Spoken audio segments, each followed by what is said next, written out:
Risu sunga kungi juju tenate tuni isim lundam na lai seng tawina ma ku alian guk aneo khat panina guk na chiang hi tuni ina topa isu ina amai ten na ho hi Nazareth ko ongcha kina thu isa hi topa isu ina amai nasab na pasenu tangko na te muntom toma paina dalam dang te jong bolin china te jong dam sakin tunina amai pian na ho hi Nazareth ko ongcha ki hi ibang nang cha ki tak chang ina amai na ju minam khat hi na to synagogues akichi ki khomna biakin ta ong paina ong ki khomi walai mun sam taka amai na ki khomna ina lai sang no simina ong dingin pasien tu lungdam na tu tang ko tak chang ina amai khopi tuipi te zong ong paina athugen te ong aiwi ama khwang cha ki ma in zong to pai su I nasem na te alamdang nasem na te zakinwi tuin zong amai thugen te aza tak chang ina akhopi tuipi te na lamdang saw hi che mahangam chile to pai su pen amai pian khian na a hi ama chinga kem Joseph pen letamana sem khathia anu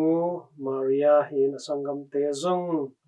amau te tom khom vive hin amaina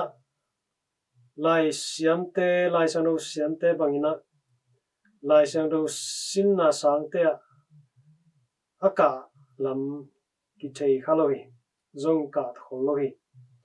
imata sele I lai sang do siamte I tugen na te to akibanglo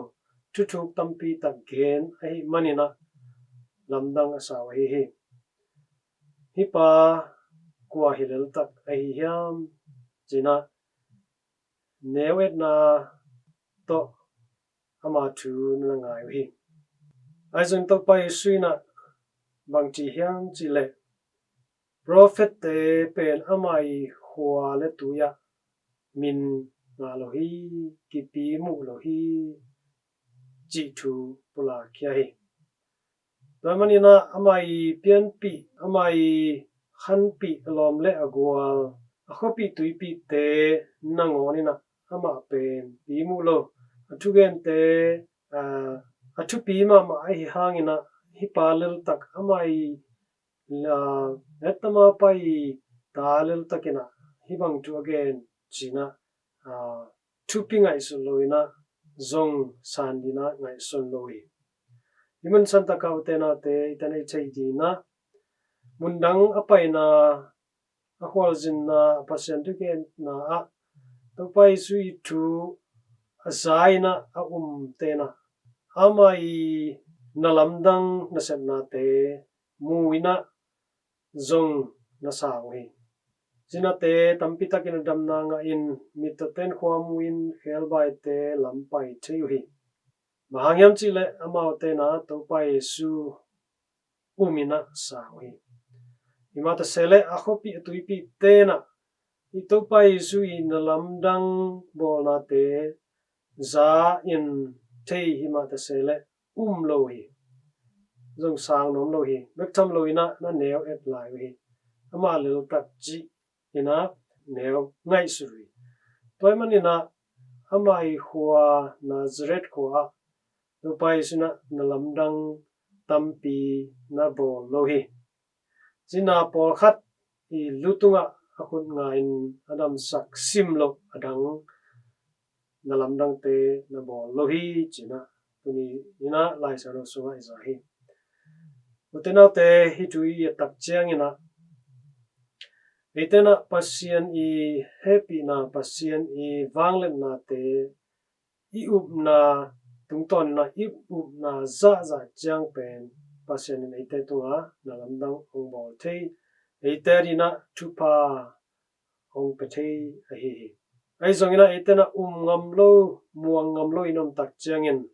pasien bangza takin wang lianin e ari na lamdang tampi tak bol thei hi ma ta sele ei uplo na upla na le monla na te hangina ei tunga na lamdang piang lo thupa isan zari ki sang lo chi pen ong musahi tamanin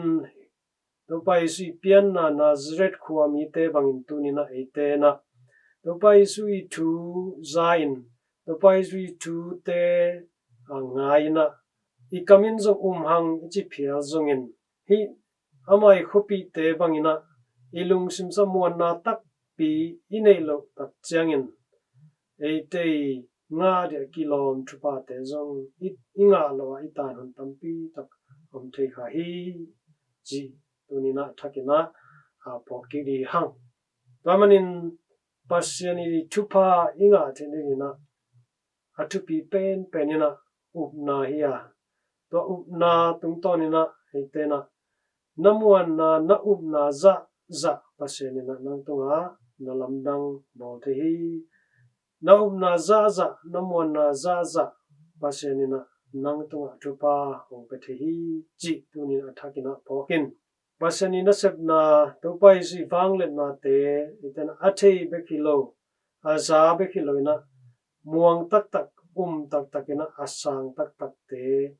muan na to suan na to ama kyang belin thumin angen te ijenina tunina hancham di hang tabangina I hanchama tabangina imuan a isuan tak le topai sina hi thelo sep thelo nelo hi china te ram sak the hi